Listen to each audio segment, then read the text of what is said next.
नमः शिवाय। सावन के महीना आइल बा। एमे हम एगो भोले बाबा के बहुत सुंदर सा भजन गावे जातनी। एकरा के श्रद्धा प्रेम से रउआ लोग के सुने के बा। यदि बढ़िया लागे त रउआ लोग के लाइक शेयर सब्सक्राइब करे के बा। दुखवा से जानी घबराई हो, दुखवा केहू के ना छोड़ेला। दुखवा से जानी घबराई हो, दुखवा केहू के ना छोड़ेला। सभा के दिहनी भोला सो कोठावा दू तालावा। सभा के दिहनी भोला कोठावा दू तालावा।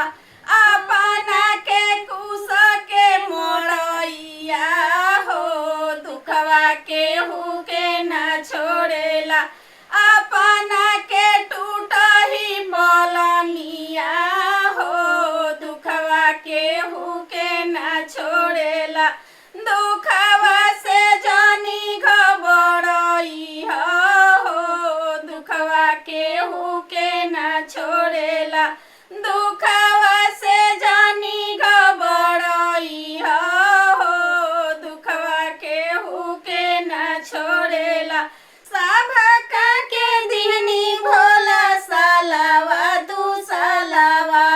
सभा के दिहनी भोला सालावा दू सालावा। अपना ला मिरिगा के छलावा हो, दुखवा केहू के ना छोड़ेला। अपना ला मिरिगा के छलावा हो, दुखवा केहू के ना छोड़ेला। दुखवा से जानी घबराई हो, दुखवा केहू के ना छोड़ेला।